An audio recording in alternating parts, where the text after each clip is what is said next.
This was an exciting one for me.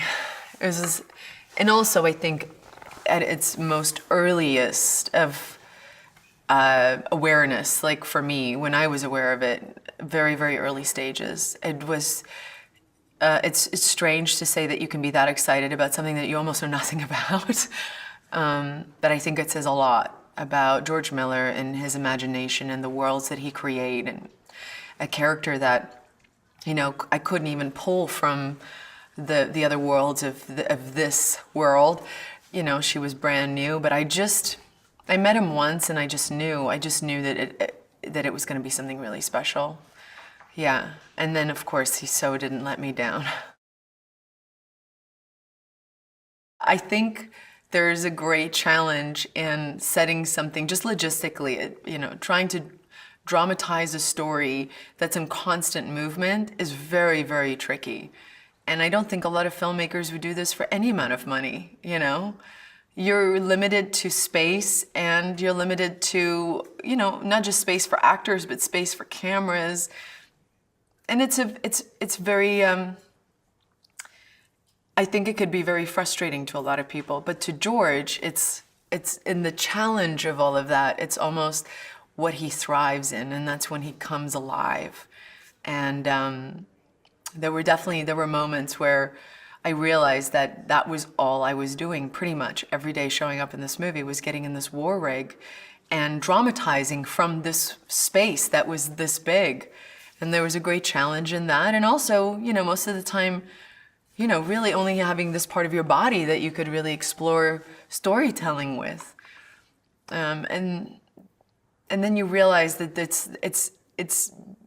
it becomes the ultimate experience, because even though you're limited in certain areas, you have a filmmaker that is seeing possibilities where you could never even see possibilities. Broken, scared, angry, disappointed, frustrated. Yeah, those were the elements of conversations that I had with George that really, really, really just got the creative part for me going, because he was so excited about creating an anti-heroic woman, a woman that didn't set out to be a hero, who was really driven by these very, very pure human flaws, things that we're told not to have or not to feel, that finally just overcome her and sets her into this motion that changes her life forever. This idea that she's kind of saving these women, to me, just didn't feel as interesting as they belong to a man who hurt her incredibly, and she's just had enough. And she's gonna take these women with her, and she's gonna take what matters to him the most. She's gonna take the most valuable thing away from her because he took the most valuable thing away from her. So it really is the ultimate story of revenge that starts this woman's drive off. And so it was, you know, there were little things that kind of geared us in a direction. And George was always so willing to go there with me. God bless him. You know, you can't do this stuff alone, and unless somebody kind of embrace that thought process, you can't do it. And he was with me. I mean, we were really eye to eye on that. And little things like the fact that she would never call them by their names, that she didn't want to know their names, because she knew the world that they were going into, and there's no room for attachment.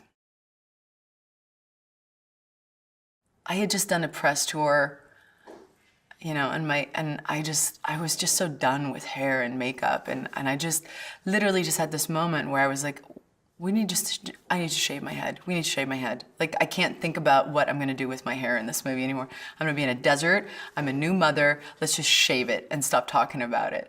And I called George because I was so excited that I was, you know, that I had finally come to this conclusion. I think I woke him up at like 3 a.m. and I said, George, we have to shave my head. And he just took this breath. It was like, finally he could breathe, and he just went, yes. And so the next day we did it, and I think it was the right decision for the movie. I look at the movie now and I can't even imagine doing it any other way.